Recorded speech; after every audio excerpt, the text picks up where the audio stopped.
Pour moi, c'est vraiment quelque chose de super important, la compétition, parce que c'est ça qui me pousse vers le haut et qui me donne aussi envie de continuer, parce que je pense que s'il n'y avait pas la compétition à la GR, je pense que j'aurais arrêté depuis longtemps. Ah bah, il y a des filles qui ont l'esprit compétition. Il y a des filles qui marchent à ça, qui ont besoin de se confronter, d'avoir un palmarès, d'avoir un classement, de se jauger par rapport à d'autres filles et puis de rapporter une médaille. Depuis que j'ai 8 ans, je fais de la compétition. Maintenant, je trouve que c'est très dur pour moi de faire un sport sans compétition.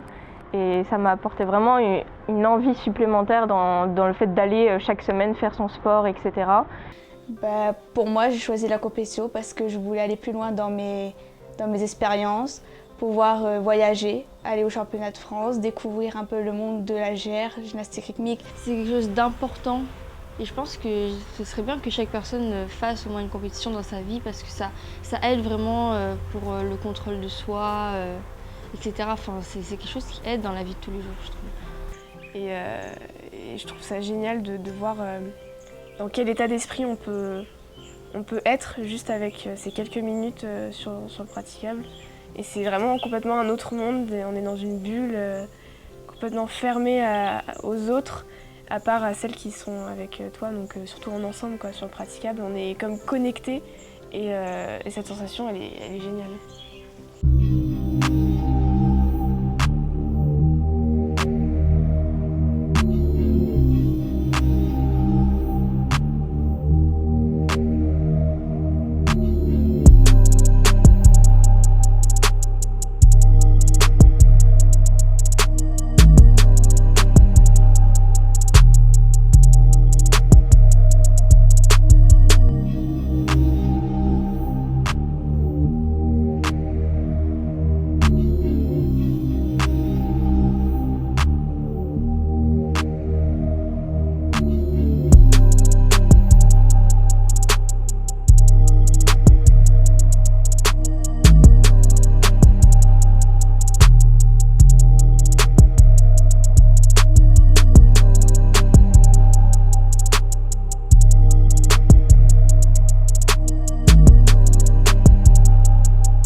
En gros, ça se découpe en deux.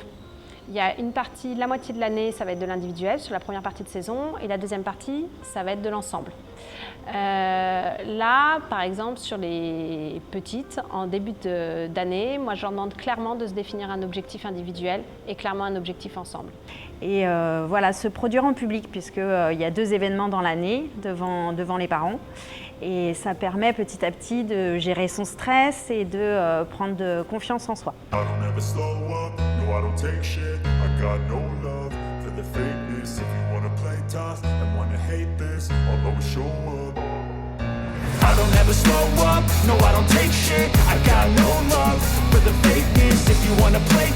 and wanna hate this, I'll always show up and make a statement. I don't ever slow up, no I don't take shit. I got no love for the fakeness. If you wanna play tough and wanna hate this, I'll always show up and make a statement. Et puis le Covid est arrivé, donc les championnats se sont arrêtés. Nos derniers championnats de France ensemble où elles font ce groupe-là championne de France et un autre groupe vice-championne de France. Et donc on s'entraînait beaucoup. Le but c'était de retourner au championnat de France dans la catégorie supérieure et de faire un bon score et tout.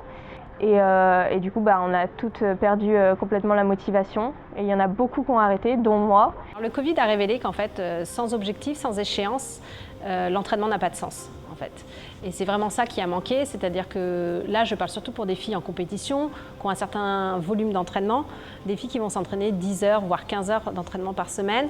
Si à la fin il n'y a pas une échéance clé, un objectif, et ben en fait il n'y a aucun sens à ce qu'elles font.